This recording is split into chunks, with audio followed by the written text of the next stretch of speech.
এবারে নতুন পরীক্ষার বিজ্ঞপ্তিকে চ্যালেঞ্জ চাকরিহারাদের। নতুন পরীক্ষার বিজ্ঞপ্তিকে চ্যালেঞ্জ করে হাইকোর্টে গেলেন চাকরি প্রার্থীরা। একেবারে সেই ছবি রাখবো আপনাদের সামনে।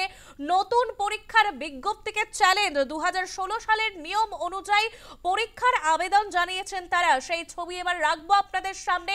যেই খবর উঠে আসছে ইতিমধ্যেই, নতুন পরীক্ষার বিজ্ঞপ্তিকে চ্যালেঞ্জ, একেবারে চ্যালেঞ্জ জানিয়ে হাইকোর্টে চাকরি প্রার্থীরা। রাজ্য সরকারের কাছে আর্জি চাকরি প্রার্থীদের। হাইকোর্টে এসএসসি নিয়োগ মামলা, পুরো নিয়মেই পরীক্ষার দাবি তুলেছেন তারা। নোটিশ বাতিলের দাবিতে মামলা দায়ের।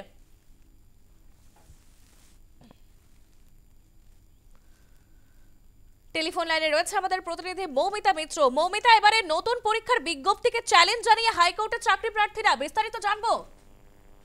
একেবারে দেখো, চাকরি প্রার্থীরা কলকাতা হাইকোর্টে মামলা দায়েরের জন্য আবেদন করেছিলেন। তাদের মূলত যেটা বক্তব্য, যে 2016 সালের যে নিয়ম ছিল, পুরনো যে নিয়ম, সেই নিয়ম অনুযায়ী পদক্ষেপ নিয়ে রাজ্য সরকার এবং পুরনো নিয়মেই পরীক্ষা ব্যবস্থা সংগঠিত করা হোক। নতুন যে পরীক্ষার বিজ্ঞপ্তি ইতিমধ্যেই এসএসসির তরফ থেকে বেরিয়েছে, সেই বিজ্ঞপ্তিকে চ্যালেঞ্জ করেই তারা আদালতের দ্বারস্থ হয়েছেন এবং সুপ্রিম কোর্টের যে নির্দেশ রয়েছে সেটা কার্যত মানছে না রাজ্য সরকার। এবং যে নোটিশ বা যে বিজ্ঞপ্তি ইতিমধ্যে প্রকাশিত হয়েছে সেটি বাতিলের দাবিতে মামলা দায়েরের আবেদন করেছিলেন চাকরি প্রার্থীরা। কলকাতা হাইকোর্টের বিচারপতি পার্থসারথী চট্টোপাধ্যায় তার যে গ্রীষ্মাবকাশকালীন বিশেষ বেঞ্চে ইতিমধ্যে মামলা দায়েরের অনুমতি দেওয়া হয়েছে। 5ই জুন মামলার পরবর্তী শুনানি।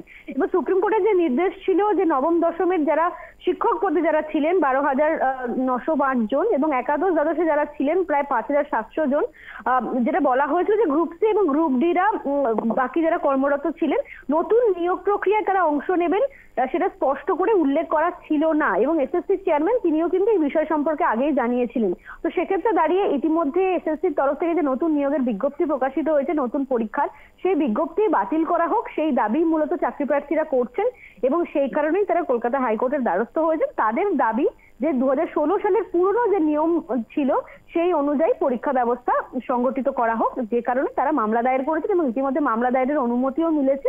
5ই জুন এই মামলার শুনানি রয়েছে। একেবারে ধন্যবাদ মৌমিতা।